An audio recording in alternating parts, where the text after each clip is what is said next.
قدیم بابل کا ایک خطرناک ترین جادو، ایسا سفلی علم جس میں پھنسنے والے شیطان کے آلائے کار بن جاتے ہیں۔ اس جادو کا تعلق فرعون سے کیسے جا ملتا ہے؟ آج کے دور میں میڈیا، انٹرنیٹ اور فلم انڈسٹری اس جادو کے زیر اثر کیوں ہو چکی ہے، اور یہ جادو لوگوں کو اس رنگین دنیا میں کیسے پھنسا دیتی ہے؟ اس ویڈیو میں ہم جادو کے سب سے قدیم اور خطرناک ترین قسم یعنی قبالہ جادو کے پر اسرار تاریخ کو جانیں گے۔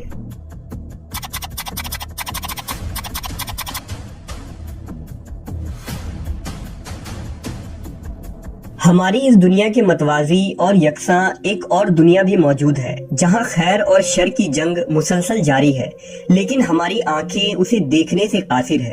اس کی مثال اس طرح دی جا سکتی ہے جیسے مختلف قسم کے سگنلز ہر وقت ہمارے ارد گرد موجود تو ہوتے ہیں لیکن ہمیں دکھائی نہیں دیتے، مگر ٹیلی ویژن کے اندر وہ خاص ریسیور لگا ہوتا ہے جو ان سگنلز کو کیچ کر کے ویڈیو میں تبدیل کر دیتا ہے، اور پھر اسے ہم اپنی آنکھوں کے ذریعہ ویڈیو کی صورت میں دیکھ سکتے ہیں۔ اسی طرح اگر ہمارے اندر وہ صلاحیتیں پیدا ہو جائیں کہ ہم شیطان اور اس کے کارندوں سے رابطہ کر پائیں تو ہمیں وہ عجیب و غریب دنیا دکھ جائے گی۔ اسی غیبی دنیا میں جادو کے علم کا ایک جہاں آباد ہے جسے قبالہ جادو کہتے ہیں۔ قبالہ دراصل قدیم بابل کی ایک شیطانی علم ہے جو مخصوص اعداد و شمار اور علامات کے ذریعے کی جاتی ہے۔ قبالہ جادو سے جڑے لوگوں کی دنیا باہر سے تو رنگین، حسین اور خوبصورت نظر آتی ہے، لیکن اندر سے بہت گھناؤنی ہوتی ہے۔ دراصل قبالہ جادو شیطانیت اور سفلیات سے متعلق ہے، جس میں مختلف نشہ آور چیزوں، جادوئی عملیات اور ہپنوٹزم کے ذریعہ دماغ اور لوگوں کے سوچ کو کنٹرول کیا جاتا ہے۔ یہی وجہ ہے کہ قبالہ جادو کو جادوئی دنیا کا سب سے خطرناک جادو مانا گیا ہے۔ قبالہ جادو کی ابتدا بابل کے ہزاروں سال پرانی تہذیب سے ہوئی تھی، اور جادو کی اس قسم نے اتنی ترقی کی کہ آہستہ آہستہ یہ ایک خفیہ مذہب میں تبدیل ہو گئی، اور پھر وقت گزرنے کے ساتھ یہ ایک پوری تہذیب کی شکل میں ڈھل گئی۔ جبکہ کچھ محققین کے مطابق قبالہ جادو کی ابتدا بنی اسرائیل سے ہوئی تھی۔ تاریخ کے مطابق جب یعقوب علیہ السلام کے فرزند حضرت یوسف علیہ السلام کو مصر کی حکومت عطا کی گئی تو آپ نے اپنے تمام بھائیوں اور رشتہ داروں کو مصر بلا لیا، اور یہ لوگ یہاں آ کر آباد ہو گئے۔ اس زمانے میں مصر کے لوگ جادو کے فن میں کمال رکھتے تھے۔ یہاں لوگ قبالہ نامی جادو کے علم کے ذریعہ ہر ناممکن اور ناقابل یقین کام کو سر انجام دیا کرتے تھے۔ مثلا حضرت موسیٰ علیہ السلام کے دور میں فرعون مصر کے دربار میں موجود وہ جادوگر جنہوں نے حضرت موسیٰ سے مقابلہ کیا تھا، یہ لوگ بھی قبالہ جادو کے ماہر تھے۔ اسی طرح گوسالہ پرستی اور اپنے جادو سے لوگوں کو شرک میں مبتلا کرنے والا سامری جادوگر بھی اسی قبالہ جادو کا استعمال کیا کرتا تھا۔ اسی طرح نمرود اور فرعون کے وہ درباری کاہن اور نجومی جنہوں نے انہیں یہ بتایا تھا کہ ایک بچہ ایسا پیدا ہونے والا ہے جو ان کی سلطنت کے خاتمے کا سبب بنے گا، یہ پیشن گوئی بھی قبالہ جادو کے ذریعے ہی کی گئی تھی۔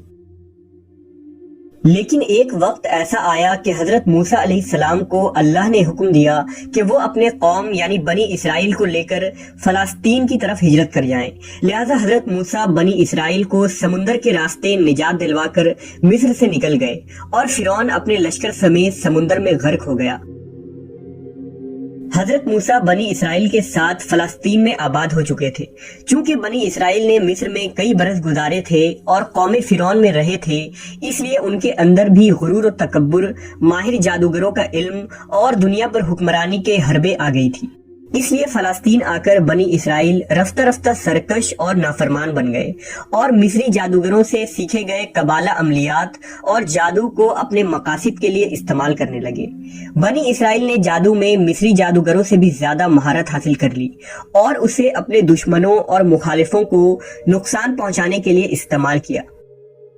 یہاں تک کہ حضرت سلیمان علیہ السلام کا دور آیا۔ اللہ نے آپ کو عظیم الشان سلطنت کے علاوہ جنات پر بھی حکومت عطا فرمائی تھی، لہٰذا جب حضرت سلیمان کی وفات ہوئی تو بنی اسرائیل کے قبالہ جادوگروں نے لوگوں کو ورگلانا اور بہکانا شروع کر دیا، اور انہیں بتایا کہ نعوذ باللہ سلیمان علیہ السلام کے پاس قبالہ جادو کا علم تھا، جس کے ذریعہ وہ جنات کو اپنے قابو میں کر لیا کرتے تھے۔ लिहाजा यहूदी उन जादूगरों के बातों में आकर कबाला जादू को रूहानियत के तौर पर सीखने लगे। यहाँ तक कि जादू की किताबों को मुकद्दस किताबों का दर्जा दे दिया गया और उन्हें हैकले सुलेमानी में रख दिया गया। मुसलसल अल्लाह की नाफरमानियों की वजह से इस कौम पर अल्लाह का अजाब नाजिल हुआ और यहूदी रियासतों पर बुख्त नसर और टाइटस रोमी ने 2 तबाहकुन हमले किए, जिसमें हैकले सुलेमानी मुकम्मल तौर पर तबाह हो गया। लाखों यहूदी कत्ले आम किए गए और जो जिंदा बचे वो मजबूरन फलस्तीन छोड़कर दूसरे इलाकों में हिजरत कर गए। इन तारीखी वाकयात और जंगों के दरमियान कबाला जादू की वो तमाम किताबें हैकले सुलेमानी के मलबों तले कहीं दब कर रह गई। लेकिन फिर 18वीं सदी में उन बचे कुचे यहूदियों ने मिलकर एक तंजीम की बुनियाद रखी, जिसका नाम नाइट टेम्पलर्स रखा गया। इस तंजीम का मकसद हैकले सुलेमानी के मलबे तले मौजूद जादुई किताबों को तलाश करना था और ये लोग निहायत शातिराना अंदाज से इसमें कामयाब भी हो गए, जिनमें कबाला जादू और पुर इसरार रसूमात का तमाम इल्म था। उन सब किताबों को हासिल करके उनकी गैर मामूली ताकतों का फायदा उठाकर दुनिया पर हुक्मरानी करना उन नाइट टेम्पलर्स का मकसद था। ये लोग ईसाइयों के साथ मिलकर सलीबी जंगों में भी शामिल होते रहे और खुद को उन्हीं का हिस्सा यानी ईसाई जाहिर करके दुनिया पर हुक्मरानी के ख्वाब देखते रहे। मगर सुल्तान सलाउद्दीन अयूबी जैसे मुस्लिम हुक्मरान के होते हुए उनके ये नापाक अज़ाइम कामयाब न हो सके। चुनांचा जब ईसाइयों को उन नाइट टेम्पलर्स के यहूदी होने का पता चला तो उन्हें कत्ल करना शुरू कर दिया गया,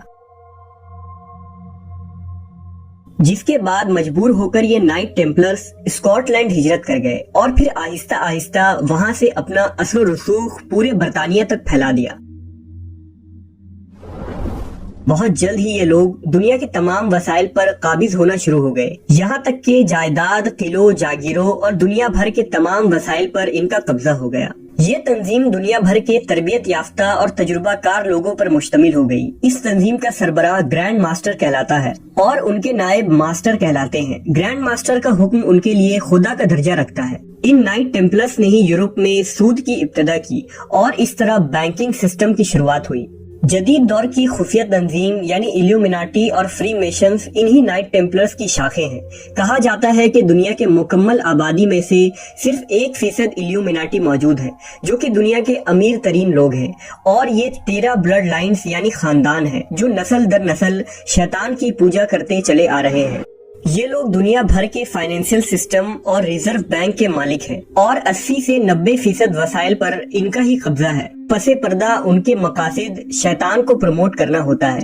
इनका तरीका कार यही है कि अपनी फील्ड के मशहूर शख्सियात को अपने दायरे में एक हद तक शामिल करते हैं और फिर अपने ही लोगों को अवाम के दरमियान मशहूर किया जाता है और वो लोगों के दिलों में घर कर जाते हैं। कबाला जादूगर अपने जिस्म पर मुख्तलिफ निशानों के टैटूज भी बनवाते हैं, जिनमें तकून, 5 कोनों वाला सितारा और 1 आंख वाले अलामात इस्तेमाल किए जाते हैं। कबाला जादूगर अक्सर ऐसे लोगों को अपना आलाकार बनाते हैं जो मशहूर शख्सियात के फहरिस्त में शामिल हो। आज के दौर में टेलीविजन पर कुछ बड़े बड़े सेलिब्रिटीज जो दिल लुभाते नजर आते हैं वो भी इसी कबाला सिस्टम के तहत चल रहे हैं। यही वजह है कि आज उन्हें कोई गुनाह नहीं लगता। बेपर्दगी और बेहयाई उन्हीं चमकते हुए सितारों की वजह से आम की जाती है। लोग अपने दीन और मजहब पर अमल करने के बजाय उन स्टार्स के नक्शे कदम पर चलते दिखाई देते हैं। कई मूवीज, डांस और गाने कबाला जादू की मदद से ही तरतीब दिए जाते हैं। यही वजह है कि जब लोग उसे सुनते हैं तो इस कदर मगन हो जाते हैं कि उन्हें दुनिया की कोई खबर ही नहीं रहती। उन्हीं म्यूजिक के जरिया लोगों के जहन में कबाला के असरार सरायत की जाती है और लोग बड़ी आसानी से इस जादू के शिकार हो जाते हैं। उन गानों में बेहयाई, बेशर्मी, फहाशी, कुफ्र, शिर्क, यहाँ तक के शैतान की पूजा तक की बातें होती हैं, जो लोग बगैर समझे और बगैर गौर किए उसे 24 घंटे सुनते हैं और उसके असर में गिरफ्तार हो जाते हैं। इसके अलावा सोशल मीडिया पर मौजूद पोस्ट, रील्स और बेशुमार मवाद ऐसे मौजूद हैं जिनका मकसद ही यूजर्स को खुदा से दूर और शैतान और उसके पैरोकार से मजीद करीब कर देना है। उन्हें अपनी जिंदगी पर गौर फिक्र और जिंदगी के मकसद पर सोचने के बजाय घंटों फजूलियात पर वक्त का ज़ाय करवाना है। गुनाहों की जाल में फंसाकर उन्हें इस कदर मसरूफ कर देना है कि वो शैतान के आलाकार बनकर मौत और उसके बाद की जिंदगी तक को भूल जाएं, जो एक तल्ख हकीकत है।